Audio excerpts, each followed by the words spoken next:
Okay, so what we're going to talk about today is actually ear-to-ear embroidery on ball caps. One of the most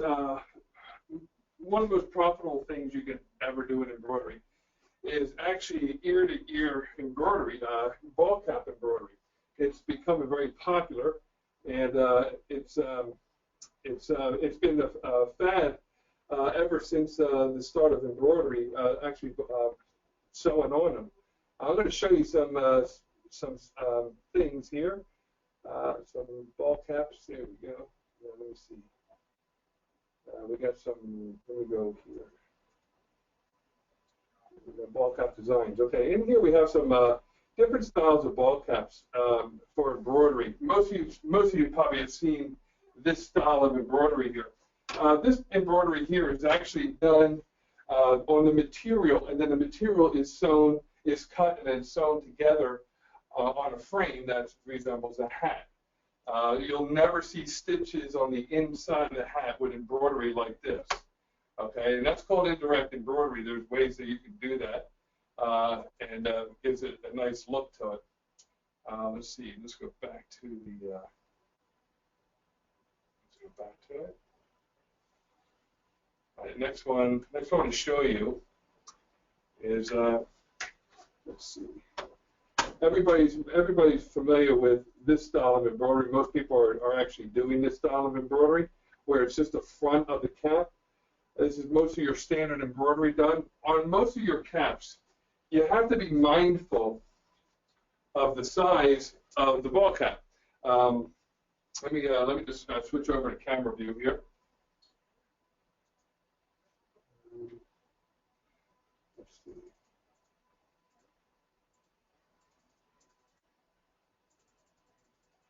All right, let me just get rid of some things here. There we go. Okay. Let me just show. Okay. Let's see. I don't know if everybody can actually see this ball cap here. Okay. Let me see. Let me try to get a better camera here. Hold on one second.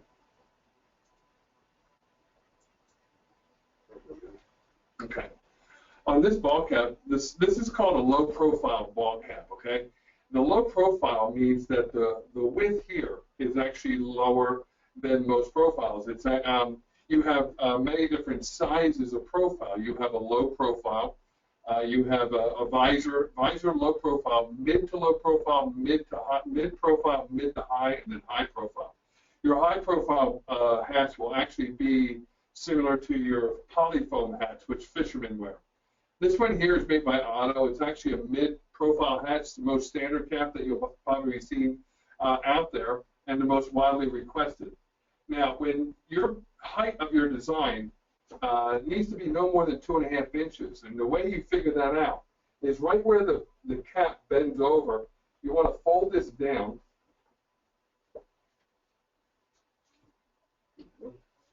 So it's nice and flat, just like this, okay? And what you want to do, you want to measure up 1/4 inch away from the seam here, and then measure about 1/4 inch down, and that's the total stitch area that you can sew. Usually it's going to be 2.5 inches.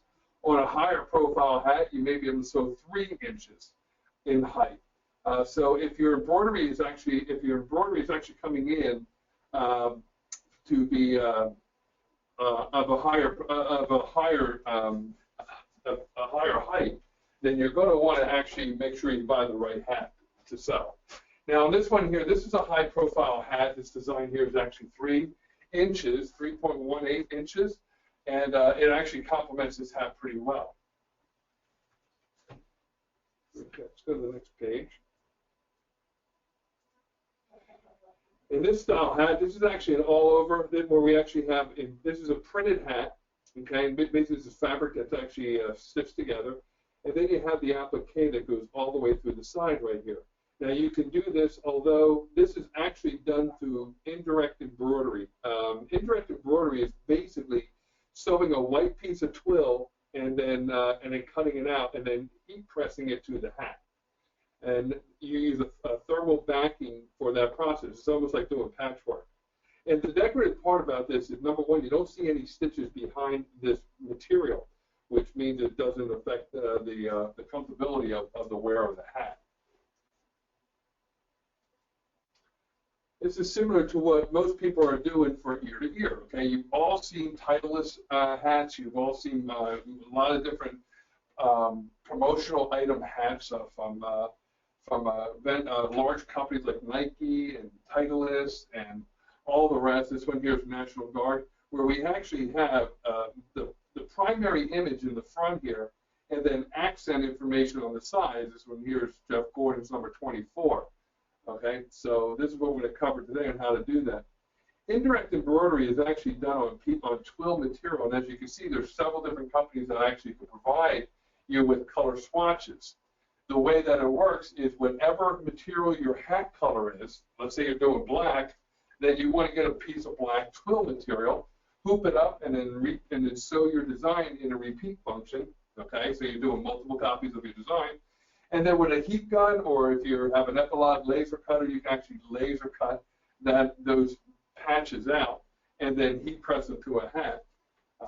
That's the most cleanest way of doing that. And you can see something like this is actually three-dimensional printing and heat pressed onto a hat. Stuff like this all day long is a higher value. This is actually about a $35, $37 hat. Okay, but the amount of stitches that are on it is roughly about maybe 17 cents. Okay. The ball cap itself is actually printed with a crown motif, and then the three-dimensional embroidery right here is actually stitched, is actually heat pressed on. This is a simulation of what indirect embroidery is. Okay, what you do is you sew to a backing material, and then behind the backing material is this clear film here, which is actually thermal activated to cement this image, all right, to your hat. And what it is, this is all sewn out and then cut out with a heat knife. Okay, like, it almost looks like a wood burning knife. And with the right tip, you can actually get real close to the edge and even get inside these open areas and cut all that material out. And then it's heat pressed on your hat press. Okay, and then you don't see any stitches on the inside of the hat. This is a more this is a growing look on embroidery. Most of your professional hats will actually be indirectly embroidered.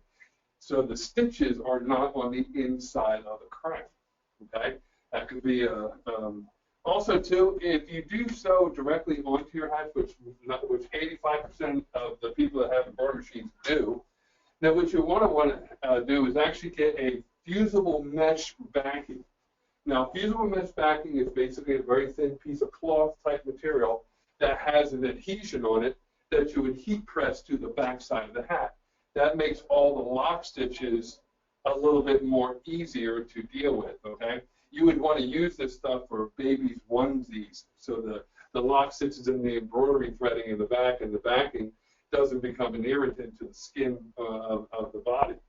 So you want to keep that in mind. Okay.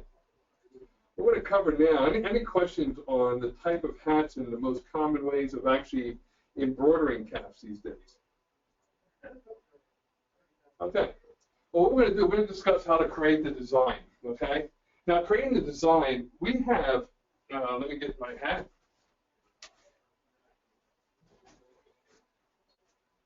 All right, let me show you my screen.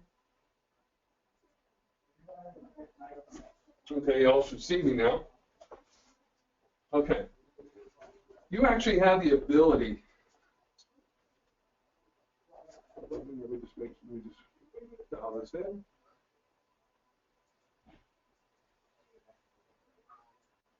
Okay.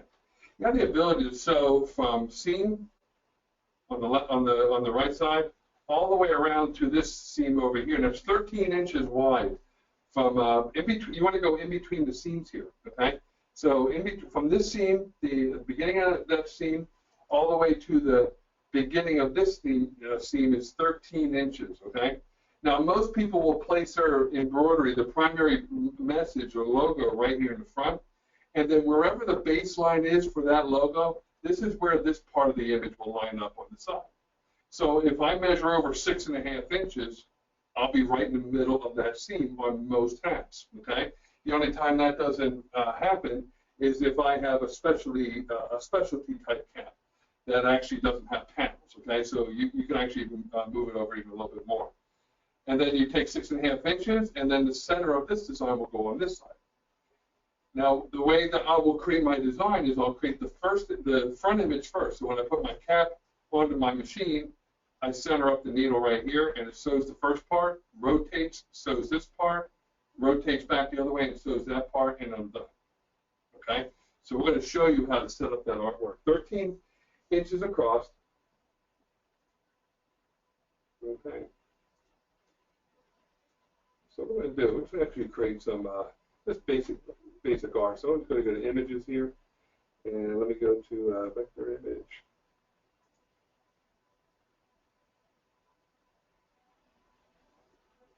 Let's go to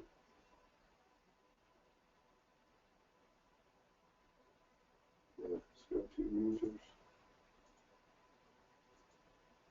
Pop-up.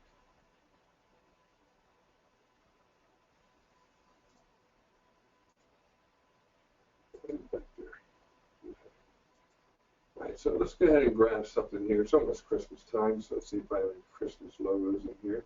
Of course I don't. Let's go to raster.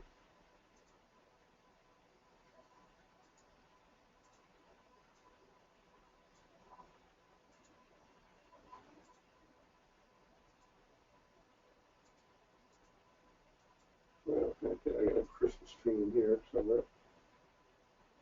Right here, December. Okay, so what I do, let me go ahead and do this, and then we'll put some dates on the side. Okay, so what I do is I look for my zero marks on my rulers here. I've got 0 here and a 0 here. Okay, so what I do is I bring a guideline, and I'll set it right on my zeros. So I know where the center of my design is going to go. Line up your markers on that guideline. Now what I'm going to do is I'm going to measure over 6.5 inches, and I'm going to place another guideline.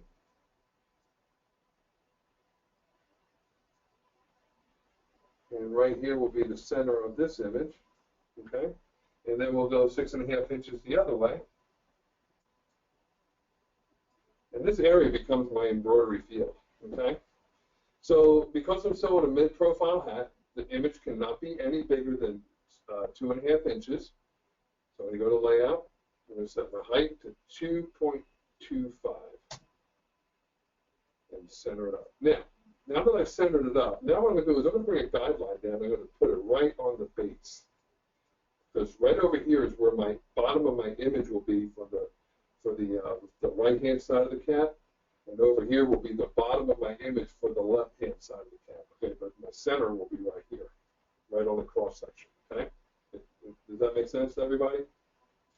Okay, so what I'm going to do is I'm actually now going to actually bring in some text, and I'm going to do 2016. I'll choose a pretty good font.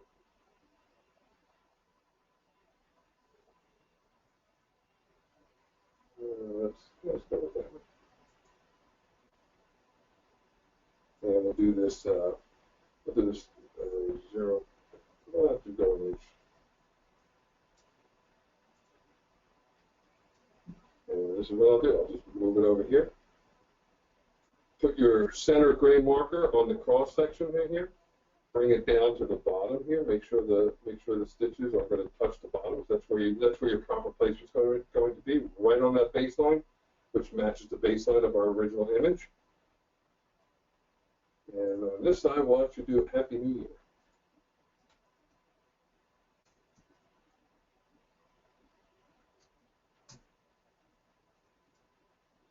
And for this one, I'll choose a different font.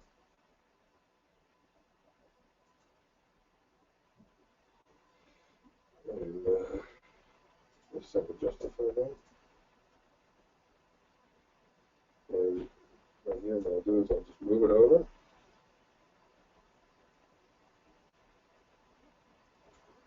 Okay, so now what I'm going to do is I'm going to fix my kerning. Right click on here, I'm going to actually ungroup this, and I'm going to just bring this up a little bit more.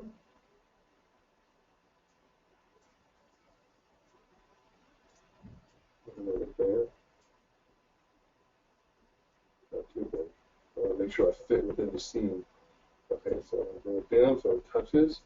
Make sure the bottommost part of your lettering touches that baseline. You don't want to set EAR of year on that because this will actually be off the cap.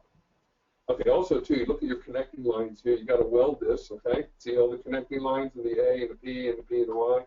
So you want to weld this, so we're going to go to addition, and now welds it. And this one here is going to be, we'll probably do this one, probably green. There we go. And then we'll do 2016 in red. Okay, so now we got good Christmas colors here. Okay, this one here could probably just be a little bit bigger. And then center it up again.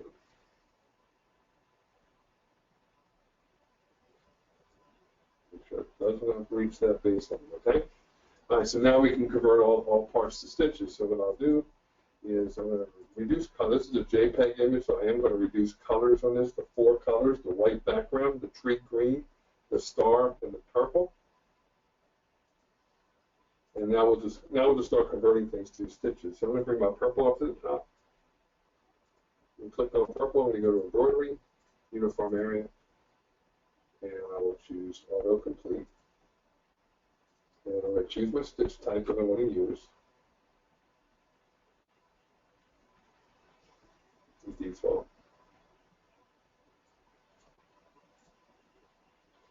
One of the things I always do is I always set up my stitches, okay? And it just helps me on productivity, okay? The faster I can create this in stitches, the better it is for me. So what I do is I go to embroidery, I choose my stitch type that I intend to use, which is going to be area or pattern. I set my color to the purple that I want to use. Set my density on fill stitches like this pattern stitch is going to be 5.85. Also, my underlay should be parallel. I'm going to do medium density here because it's a very small image. Okay, and I'm going to click on that purple. I'm going to hold my control button and select all the purple areas here.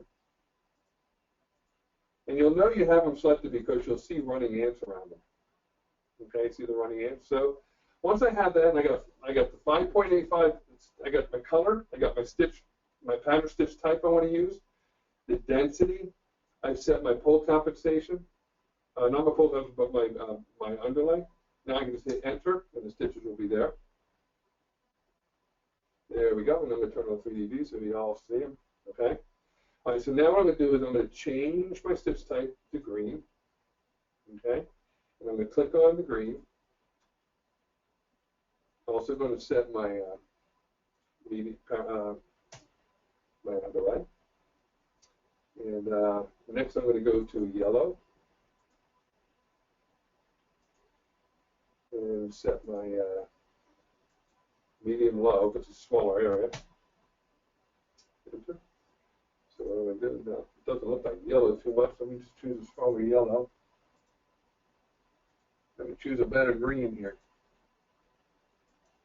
There we go. Now, one thing I always do is set my stitch direction. Okay, you never want to sew straight across. It just creates a pinching of the material right in the middle of the embroidery area. Like when this sews out this green, okay, you'll see. Let me turn off my vector in my image here, and when it sews out this green, you'll see. See what it does? It kind of does the underlay like this, and then it sews here, and then it starts to work up, right? And I want it to keep working all the way up. And if you have a parallel, if your stitch directions are not set at an angle, what will happen is your embroidery, when it sews this out, let me deselect it and let's show it how it's going to sew this out. It'll actually start from one end and work its way up. And then what will happen is the stitches will move up to the top. Well, this actually sewed pretty well. Let's see what the purple does. See, what I don't want to happen is, see what happened, how it sewed this first part out? Now it's going to sew the bottom, and it's going to work its way up to where it's stopped up here. Right where these two sections meet is where your shirt is going to peek out because of the push-pull function that's going on your embroidery sheet. It's constantly moving that material up. So what you have to do is to offset that is you have to set your stitch direction limits. Okay, you have to set an angle to these stitch directions. So I move this up like this. And now when we take a look at this and see how this is going to sew out. Okay, so it's still doing it. So let me go ahead and click on it again to make it a little bit more of an angle. Also, too, I'm going to move my start point. That's my stop point. That's the red. So I'm going to stop up here. My green start point, I'm going to start down here, directly opposed from it. Now let's see how that looks. Okay, see how that's going to sew out. See how it sews out? It starts and then finishes right up just like it should. That's what I want. That's what I want to see happen. Now, I'm not too worried about that because I'm breaking it for the tree. And then the following star. Now the last thing I got to do is set my pull compensations to this, and I'm going to do like a 10% pull compensation. And 10% on here. And it's going. I'm actually going to do a fixed. Got a little bit thicker fixed medium.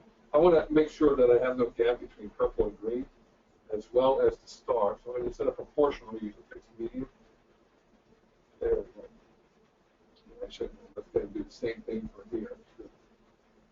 Fixed medium. That'll bump into the green a little bit, so I have no gap there.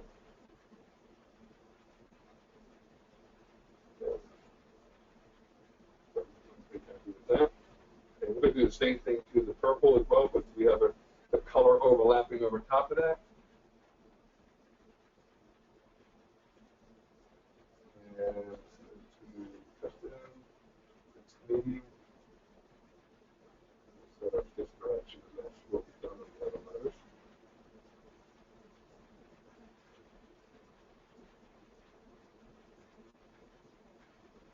And then we got to do the same thing for this one here. So I'm going to do this, I'm going to hold this. All these little pieces right here, we're definitely going to want to set. And we'll do that from here, from the object manager. So I'm going to go to full compensation fixed, and let's do it to value.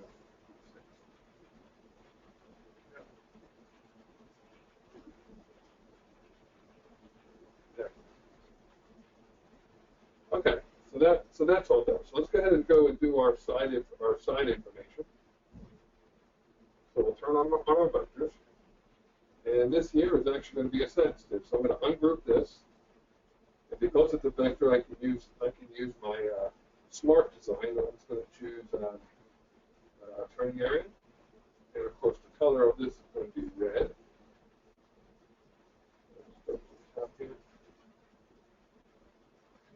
Not liking that. Let me go ahead and change that to a pattern. Let's go to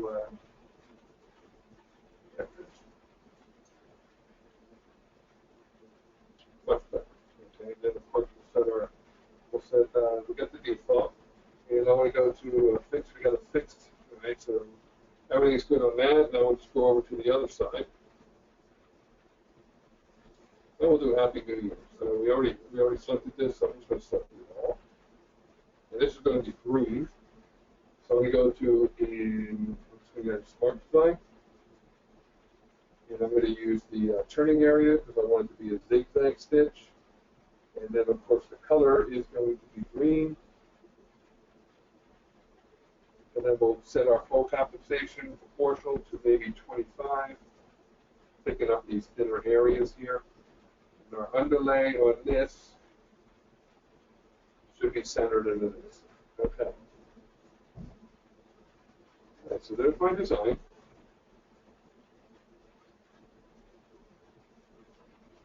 There we go. So when we take a look at this design, let's go ahead and highlight it, and let's see our height. So we're at 16 and a half. So let me just bring this down a little bit. A little bit. Matter of fact, I might just a little bit of angle to it. It kind of goes up the hat. So we want to make sure our image is no bigger than 13.5 inches. Group this. So now we're at 15. I want it to be 13 inches.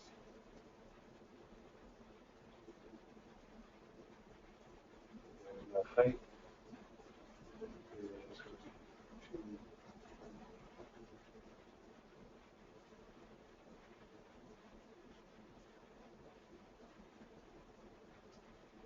Just going to grab this and center it up.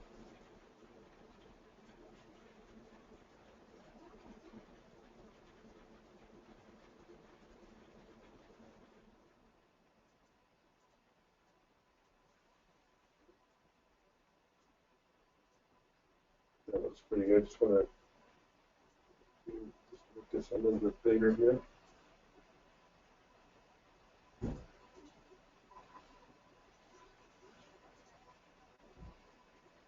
I think we got it. Missing a little bit of stitches there, so let me just fix that.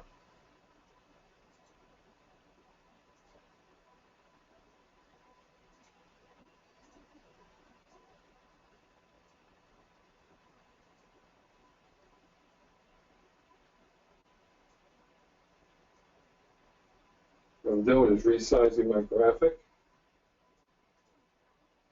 So I can choose these areas. And then embroidery. And just choose purple.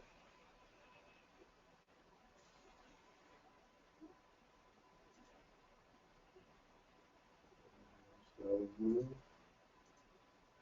Fix blue.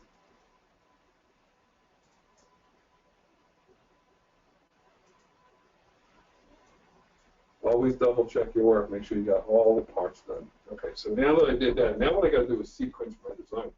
I don't want these purples to go over top of the green. I want the green on top. You can see my purple is right here. I'm going to drag that to right where the purple is, so it resequences. You know, see the green's now on top. Okay, so we got all the tree. So now what I'll do, usually at this point what I do is I preview my design. Okay, so let's go ahead and check this out. See how this is going to sew out. Okay, turn off the image, and let's sew. I want to make sure it shows all the information in my design first, in the middle first.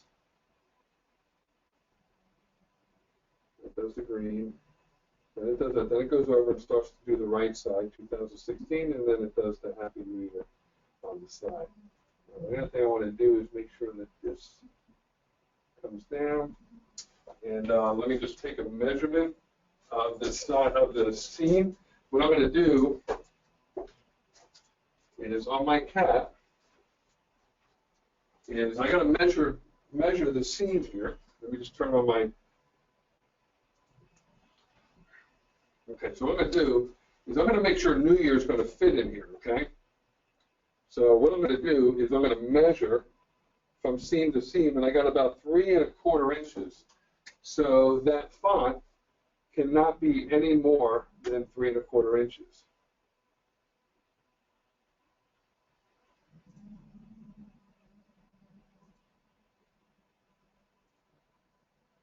Okay, you should be able to see my screen again. So the measurement on this is 2 3/4. I'm just going to go to 2.89. I'm just going to go a little bit bigger on that.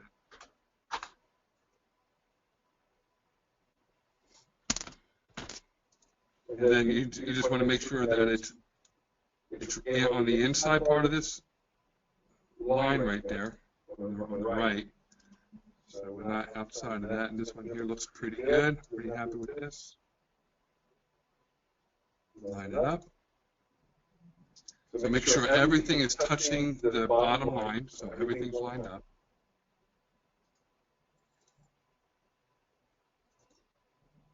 And that's it. Okay. So now we'll just export this.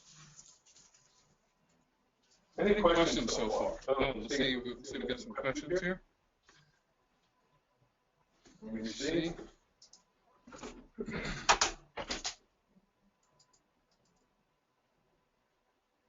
You getting an echo, Donna? You still getting the echo?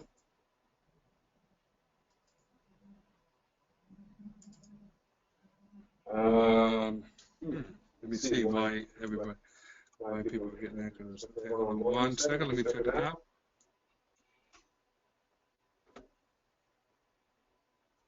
How about now?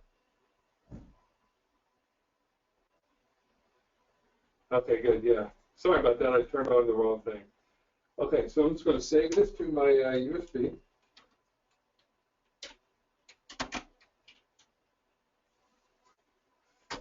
So to do that, we go to File.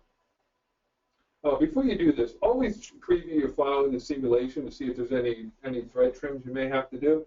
Also, too, I do have to set my start and end point. So I'm just going to click on Embroidery, Start Point, Start at First Section,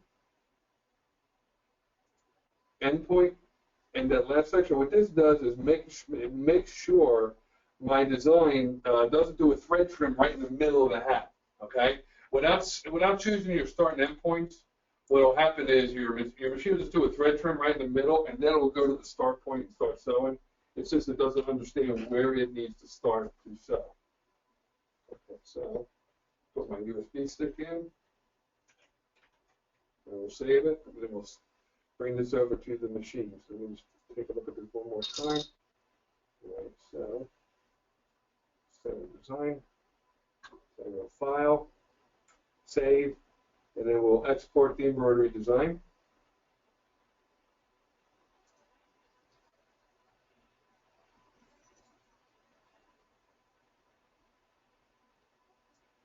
You can see this is 14,823 stitches. It's got 4 color changes. It's going to do purple, green, yellow, red, and green again. And looks like I'm going to be doing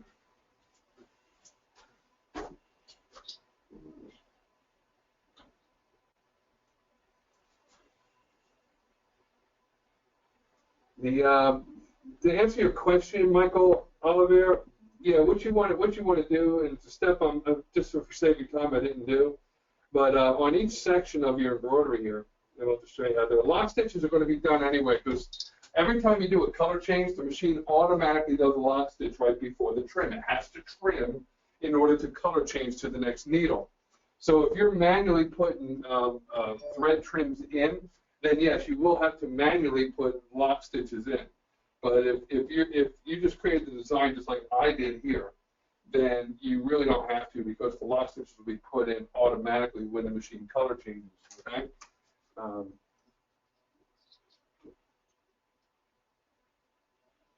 Let's just see. There it comes up.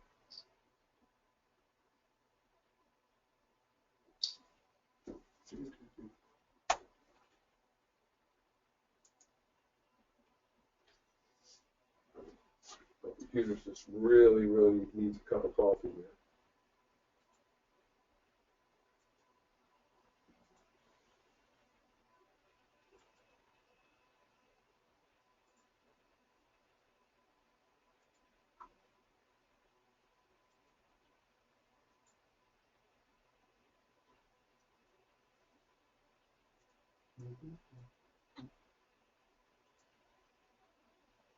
Anybody else have any other questions on anything I covered so far on designing for the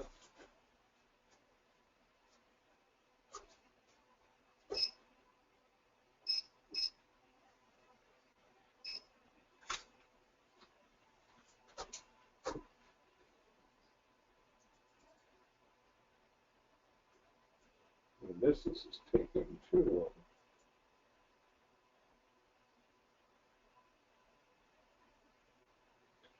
What I was doing is calculating my stitches, and I think I got way too many programs open.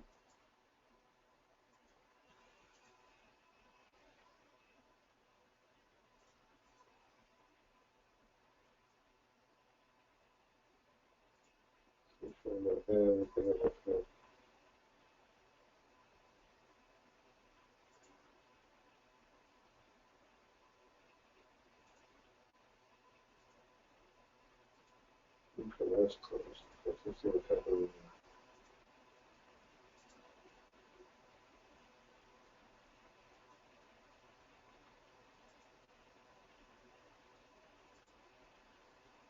Okay. Is there density determined by the type of material? You always, yeah. Michael asked a good question here. Is there density determined by the type of material or the size of the yarn? Yeah, density is actually very crucial. If you're sewing on terry or you're sewing on Berber or even polar fleece, then you have an excess amount of material actually sticking up from your garment. So what actually holds that material down are two things. Number one is the type of underlay you are putting. If I'm doing the Happy New Year is actually just a satin stitch, a zigzag stitch, and because I'm sewing on twill material, I don't need as drastic of an underlay. All the underlay does is actually keeps the material attached to the backing, so it doesn't move during the sew out. When you're sewing terry or Berber or polar fleece or anything like that of that nature, you want to actually use like a zigzag or a double zigzag underlay. If the size of this text being only about 3/4 of an inch tall, I don't really need a double zigzag. I would use just a zigzag with a density of the zigzag underlay of about one stitch per millimeter. Okay, it's going to have a little bit more hold to it, but the most crucial thing is my topping that I'll use on top of the terry, so it keeps the terry stitches down. Okay, but the only time I increase my density from default values is when I'm sewing three-dimensional polyfoam or puff foam. Then you want to double your density just to hide it because the stitches are being pushed up, and you don't want those stitches to push away from each other. Okay, so density on there is a science to figuring out your density. Like if the material that you're sewing is immovable or very terse, like leather, like denim jackets or Carhartts, things of that nature, then obviously you don't need as heavy of a density that you would need on something that's more malleable, like fleece or a t-shirt material. Only because you're trying to fill up as many stitches as you can. Sewing higher density on Carhartt stuff like that, like I would only sew my satin stitches. I never sew more than 5.65 stitches per millimeter. Okay, and that's everything from a half-inch fine all the way up to an inch. From an inch on, I go to 6 stitches per millimeter or 5.85, depending upon the material. Fleece material, I'm going to go higher density. More terse substrates, I'm actually going to go lower, like a 5.85 number. Okay, so yeah, I mean there is a science to actually determining to set the density based upon, but it's really not. It's really not a you don't have to set your density to keep material down. You want to set your underlay correctly to keep that material. Okay. On these hats are actually twill material, so they're almost like a nice. They're actually just like applique. So I really don't need to go beyond the default value on twill. Okay. Does that answer your question, Michael? Okay, so what I was saying before is actually when you go to simulation, just take a look at your image and see if there's any. Now you can see I have those thread trims in the 2016. They don't show up on the design working window, and they never do. They do show up here in the simulation screen. That's when I look at this, okay? And I have to determine, is it easier for me to put thread trims in here via the software, or is it easier just for me to trim them out when the machine's sewing the next hat? Because the letters are so far apart, I would rather just sew this out the way it is, because it takes time for the machine to stop, cut the thread, the wiper pull the excess thread back, and start sewing it. It actually adds more time, and time is money here. So I may opt to keep them in there and trim them out with a good pair of scissors. Looking at the other side of the Happy New Year, you can see I have a jump stitch right here. Now, the way you add thread trims after the fact, okay, is just basically doing this, okay? Just click on a letter, and then up here you have thread trims. Select yes.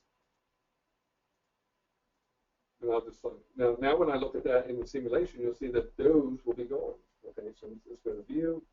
Let's go to simulation. And you can see that jump stitch is now gone. I still have a jump stitch from happy to new But that's no problem because it's a close point connection. That means the closest point that those stitches are towards each other, the machine will automatically just connect, will connect them, and you won't see the stitches, okay? Now, because I did a thread trim right there, I will have to go in and do a lock stitch. So let me go ahead and let me close this screen right here. Hold on 1 second.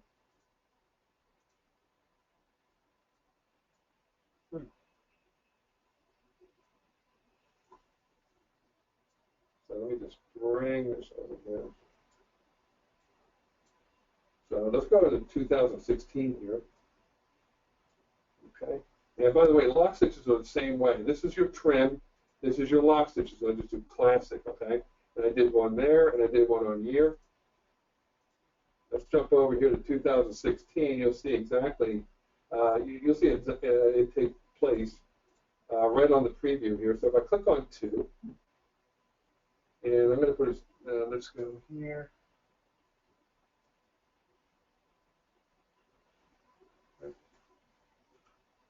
Let's grab this start command here.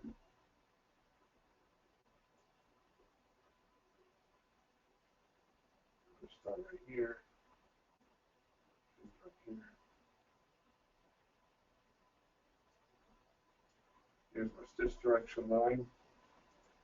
All right, so what I'm going to do is I'm going to click on here, and if I click on thread trim, yes, you'll see that thread goes away. Put your lock stitch in there. All right, so click on the 0. Click on yes on the thread trim. It goes away. Click on classic for the lock stitch. Click on this one here. We do yes.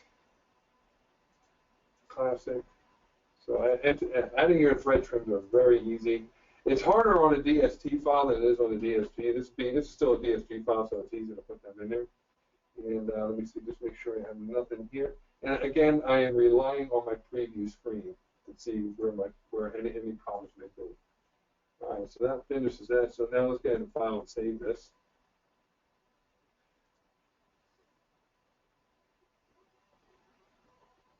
I'm just going to save it to my removable disk, and we'll call it Christmas 2016. This needle's not contiguous. This means that the way my stitches are going, they're not lined up here. Matter of fact, purple is supposed to be first. Okay, once you hit yes, it lines up all the stitches the way they should. Okay, so we're going to go purple first, and then we did green, and then we did the yellow, and then we did red, and then I did the green again. And then, let me see, I got 2 purples here. Well, that's okay. So, make sure the purples are first. And then if I just combine them. Okay, there we go.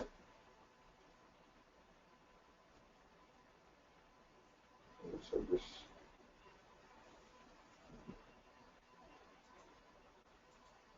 Okay, so just something happened to my stitches here.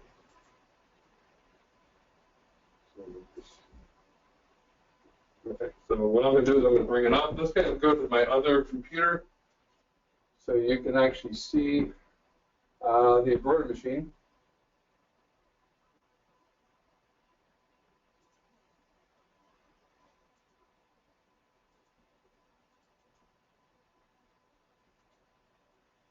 Okay.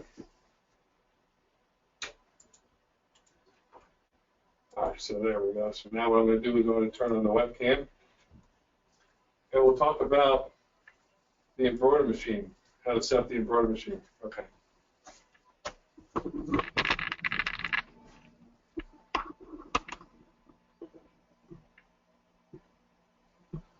Okay, so it's important that your ball cap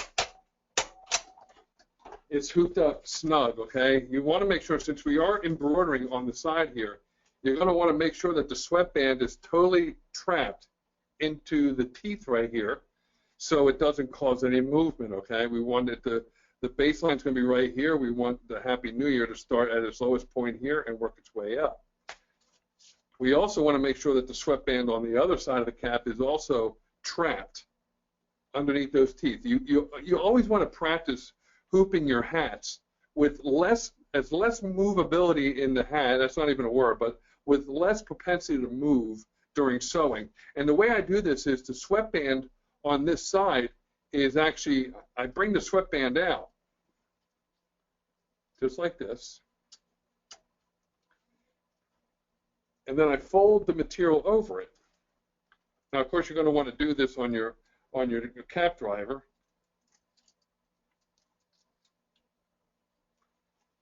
And you also want to make sure that the teeth are seated from end to end. Okay, so what I did is I just brought the sweatband out and then folded the excess material over it. That gives me a little bit more hold.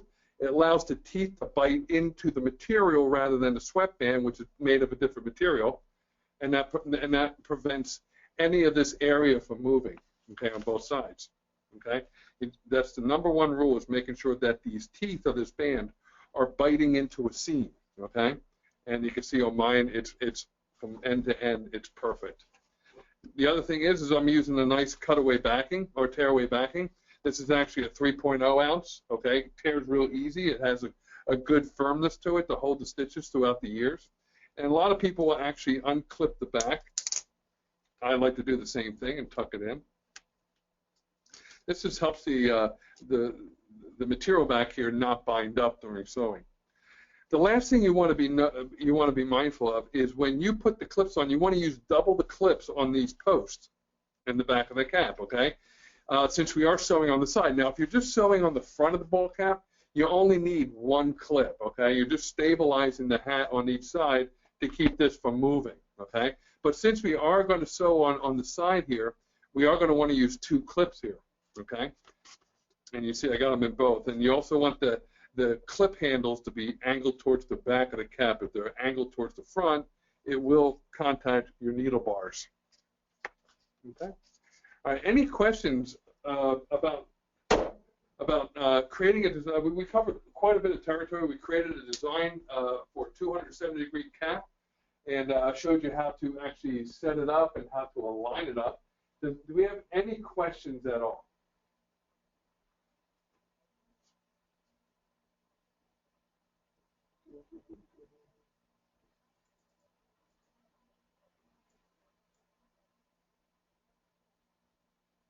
Let me see.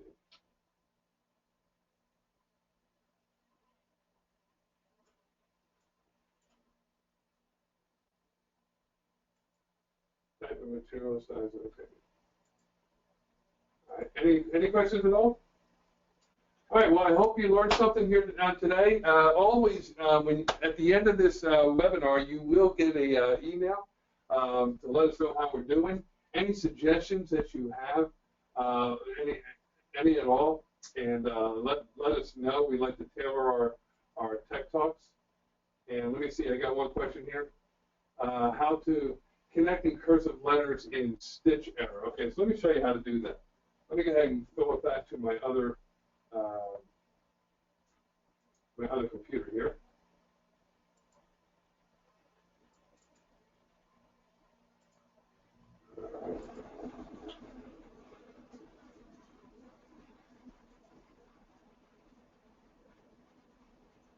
Okay, connect cursive stitches. Okay, first thing I like to do, okay, this is going to be a little bit of technique, okay?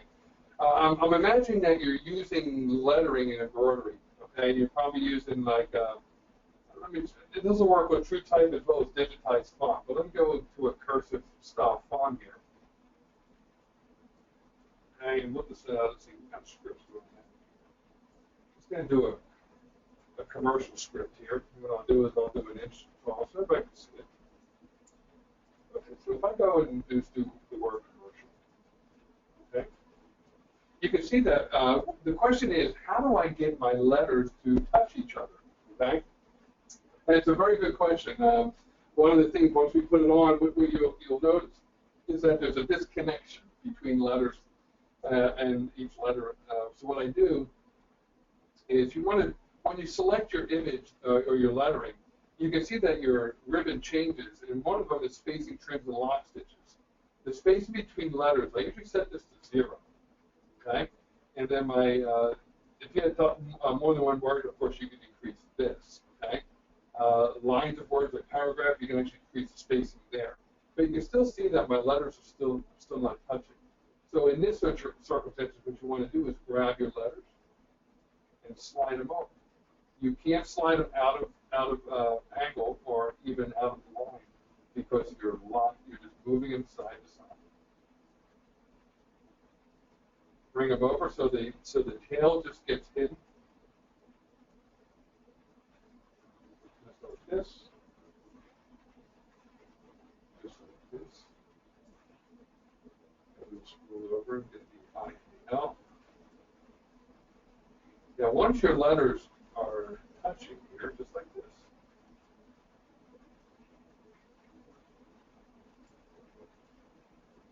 There we go. So now what we can do, now we can actually size this. If you make this bigger, the letters will always touch. We're not spreading them apart, we're just stretching the shape of the letter. Okay? Let's go ahead and do a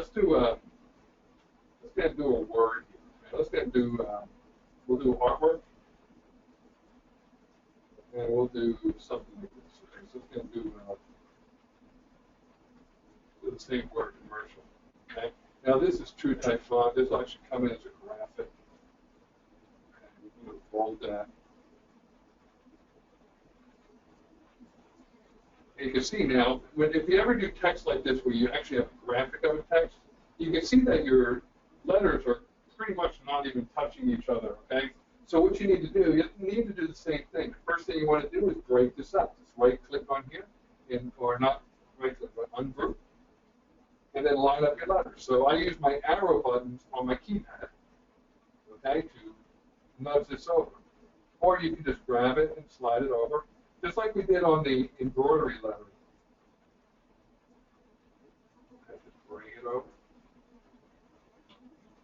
And there's just one added step that you have to do when you're dealing with graphic text, okay, before converting the stitches, okay?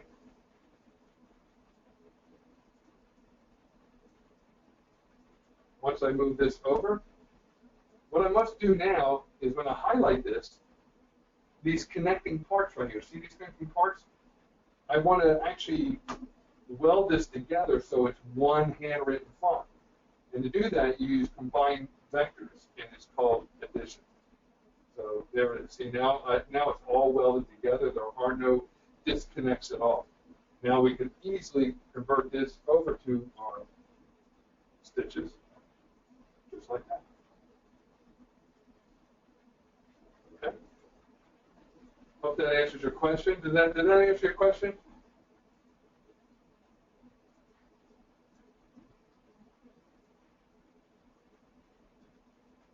All right, great. Okay, well, you all have a great Thanksgiving. I hope you learned something today, and let us know how we're doing. Also, each and every single one of you will get a copy of the video that we created during this. So you all have a great Thanksgiving, and I'll talk to you later.